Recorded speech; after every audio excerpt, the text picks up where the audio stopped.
Hello dear student, welcome. अभी जो next topic पढ़ रहे हैं ना, बहुत इंपॉर्टेंट है, राइट। तो टॉपिक का नाम क्या है अपना? Project planning. Okay, project planning का मतलब क्या होता है? It is a process of designing A project in an orderly manner. अभी इंग्लिश से तुमको हिंदी में समझा था, राइट। प्रोजेक्ट का मतलब होता है, सपोज आपकी कंपनी को कोई कॉन्ट्रैक्ट मिला है। सपोज आपकी कंपनी कंस्ट्रक्शन कंपनी है, तो आपको कॉन्ट्रैक्ट क्या बनाना है? ब्रिज बनाना है, एक अच्छा खासा ब्रिज बनाना है, राइट। तो आप इस ब्रिज बनाने के लिए उसके पहले आप इसके ऊपर प्रोजेक्ट स्टडी करेंगे मतलब डिटेल इन्वेस्टिगेट करेंगे अबाउट टेक्निकल एक्सपेक्ट, क्या क्या टेक्नोलॉजी लगेगा, मैनेजर कैसे मैनेज करना है, मार्केटिंग, फाइनेंशियल, पैसे का अरेंजमेंट करेंगे। तो project planning is essential in case of new project. जब कोई नया प्रोजेक्ट मिलता है तो उसके ऊपर डिटेल स्टडी की जाती है, उसके ऊपर प्लान किया जाता है, फिर बाद में एग्जीक्यूशन किया जाता है, राइट। तो अभी अपने को टॉपिक क्या पढ़ना है? What are the importance of project planning. तो जो प्रोजेक्ट के रिलेटेड हम लोग प्लान करेंगे तो वो उससे हमें हमारा क्या फ़ायदा होगा, राइट। तो सबसे पहला फ़ायदा क्या होगा मालूम है क्या? Achievement of strategic goals. जो प्रोजेक्ट हमारा है उसको प्लान किया हमने, राइट। तो प्लान इसलिए क्या है? तो ताकि जो भी अपना गोल्स है वो अचीव हो जाए, हासिल हो जाए। जैसे every successful project delivers you future organisation and helps to accomplish strategic goal. जो भी गोल है वो अचीव हो जाएगा। इसके लिए अपने को क्या करना पड़ेगा? The organisation must flourish and keep up competitive, its member must be effective. सब मेंबर लोग अच्छे से काम, कायदा, कानून बता देने का कौन क्या काम करने वाला है। इसके हिसाब से हमारा डिले नहीं होगा और स्ट्रेटेजिक गोल अचीव हो जाएगा। और प्रोजेक्ट रिपोर्ट बनाने से क्या होता है? प्लानिंग से अपना टाइम मैनेजमेंट होता है कि जो डेडलाइन डाला है वो डेडलाइन के अंदर ही काम होना चाहिए। तो ये प्रोजेक्ट प्लानिंग से फ़ायदा होता है। Project planning specify the time required for each and every activity. कौन सा काम कब तक होएगा, कितने टाइम में होएगा, तो ये टाइम मैनेजमेंट करता है प्रोजेक्ट प्लानिंग। तो प्रोजेक्ट प्लानिंग के वजह से कंपनी में क्या होएगा? अपना प्रोजेक्ट में इनोवेशन आएगा, क्रिएटिविटी होएगा। क्रिएटिव मतलब न्यू आइडियाज़ होता है, नई तरीके से काम करना। If the project planning target are highly challenging, the employees of company need to come up with innovative ideas. अगर एकदम चैलेंजिंग वर्क है तो एम्प्लॉयज़ को नए नए आइडियाज़ लेके काम करना पड़ेगा। फिर हम लोग प्रोजेक्ट प्लानिंग से हम लोग को मालूम पड़ेगा कि क्या रिस्क है, फिर रिस्क को हम लोग कम करने की कोशिश करेंगे।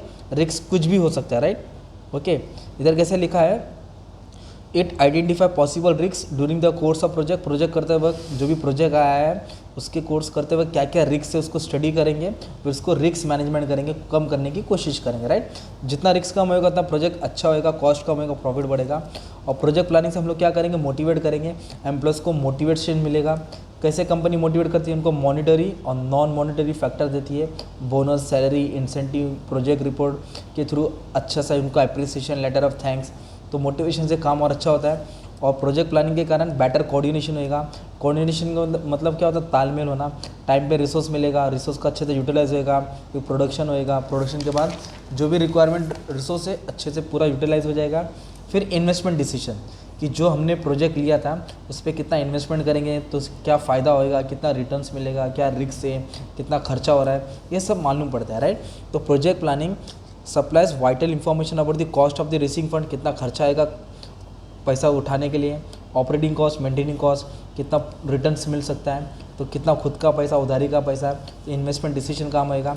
और with the help of project report the company, जो भी कंपनी है, जो भी प्रोजेक्ट आया आपने, उससे उन लोग कंपनी क्वालिटी चेक करेगा कि जो भी काम किया वो अच्छा किया कि बुरा किया है, स्टैंडर्ड के लेवल के हिसाब से किया कि नहीं, वो भी फ़ायदा हो जाता है। और प्रोजेक्ट इवैल्यूएशन, जो प्रोजेक्ट रेडी हो गया, तैयार हो गया, उससे हमको कितना अल्टीमेटली फ़ायदा हुआ, क्या अच्छा हुआ, क्या बुरा हुआ, तो ये सब स्टडी होता है। किसका स्टडी होता है? प्रोजेक्ट प्लानिंग से। तो प्रोजेक्ट प्लानिंग से क्या फ़ायदा होता है? गोल अचीव होएगा, टाइम मैनेजमेंट होएगा अपना, इनोवेशन आता है, रिस्क पता चलता है, एम्प्लॉयज़ मोटिवेट होते हैं, गुड कोऑर्डिनेशन होता है, इन्वेस्टमेंट डिसीजन मालूम पड़ता है कहाँ करना है, कहाँ से उठाना है, अच्छी क्वालिटी सर्विस मिल जाएगी, क्वालिटी तैयार हो जाएगा काम। और प्रोजेक्ट इवैल्यूएशन मतलब जो भी चेंज हुआ है, कितना अच्छा चेंज हुआ है, कितना नेगेटिव, उसके हिसाब से प्रोजेक्ट इवैल्यूएशन होता है। तो ये प्रोजेक्ट प्लानिंग का फ़ायदा है। तो प्रोजेक्ट प्लानिंग का अभी मतलब क्या हो गया? It is a process of designing A project in orderly manner, सही तरीके से कि किस तरीके से काम स्टार्ट होएगा, कैसे प्लान करेंगे, कैसे एग्जीक्यूशन होएगा, कैसे काम को मुकम्मल करेंगे। ओके, तो कोशिश किया मैंने तुमको सिंपल लैंग्वेज में समझाने की। प्रोजेक्ट रिपोर्ट, प्रोजेक्ट प्लानिंग क्या होता है, ठीक है। Thank you.